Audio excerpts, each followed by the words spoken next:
Hey guys, what's up? It's me here. I just kind of want to go over a little bit of a tree job I did last year. I'm coming back to take a little bit more of the wood to sell to my neighbor for some firewood because I gave most of it to a log truck. But this was a really difficult job, especially doing it solo. It was removal of dead ash trees, but a ton of them all, twisted together. So I had to cut, like 3 at a time and all this nutty stuff. So I'm just going to kind of walk through part of it here. So, I mean, here is 1, 2, 3, pretty close to each other. But this is the type of stuff that was a lot of them. This is 3. And they, like I said, they all intertwine together. Here's another one. Here's another one. I mean, even this is like 2, trees, so to speak. They basically went out into a field, a lot of them.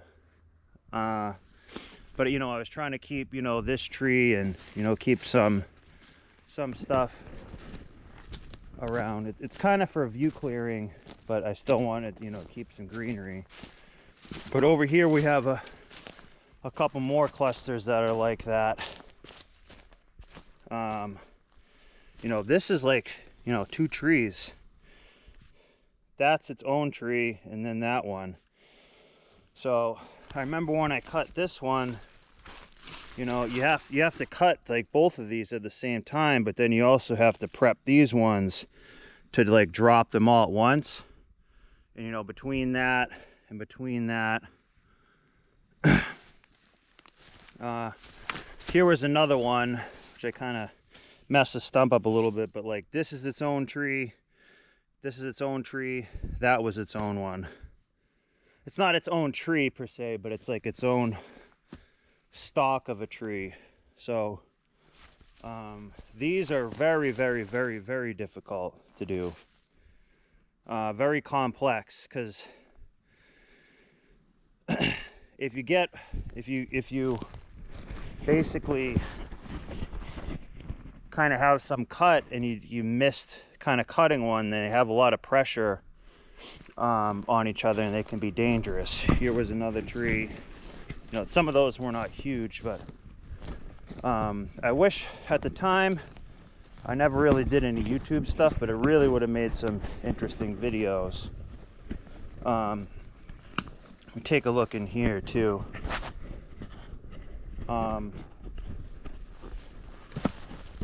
So one time in here, I think it was one of these trees, a tree that should have been actually a pretty easy one. So I think these 2 trees I had sent out into there somewhere.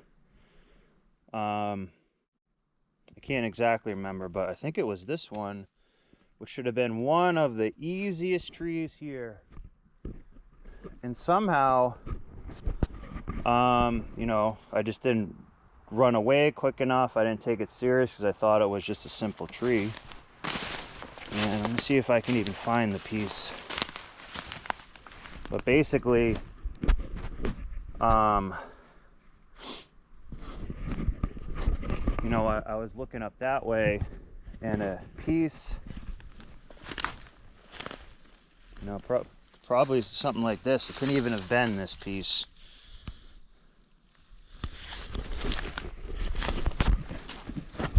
So this piece came down and slightly hit me in the arm, only scratched it, but it went into the ground like 2 feet. And I would have been a human shish kebab. If that had gone over another foot, it would have went like directly through my heart or my body. So that was pretty scary. Sometimes those close calls happen doing this, so always be looking up and whatnot. And sometimes those trees that I just didn't take it serious enough, because all these other ones like that you know, I was pretty much almost done with them. So this was one of the easier trees. And I don't even think I had to do both of these at the same time. And just somehow a piece broke off and came flying to you. So anyone out here does this, always just run away way extra, more than you need. And you know, sometimes that stuff can happen. It seems like it, you know, it will defy physics or something, but sometimes stuff like that can happen. So, you know, this is a fun job, but you know, things like that can happen. Now, probably 80% of the tree work that I've done, you know, the past, well, I started at a company, but then I started, I didn't want to work at a company. It's toxic, very competitive, the pay's dog shit. You know, having a boss sucks. So I went off and started doing my own thing. And I really enjoy doing solo tree work. Even sometimes with very minimal equipment, I think it's really rewarding. It's a lot more puzzle solving. And you got to check everything, you know, 3 times, a bunch of times. So I like doing that, but I know that it seems to be frowned upon in the industry, and I understand why, but at the same time, it can be a good way to make some money. And I think solo tree work without a ton of equipment is probably the most rewarding tree work I've ever done.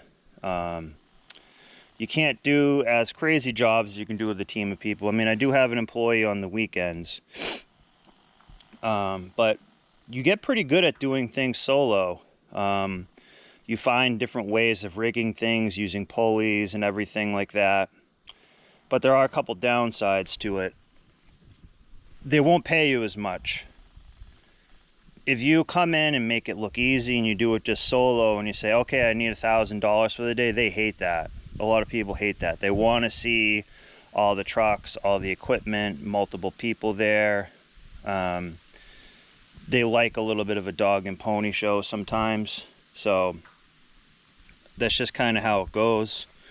I did tree work for a few years out of cars, just dropping trees for people. I did, you know, kind of any tree work I could do to not really have a boss. I didn't always climb. I'm not the biggest fan of climbing. And again, I was doing everything solo, but I still would do it.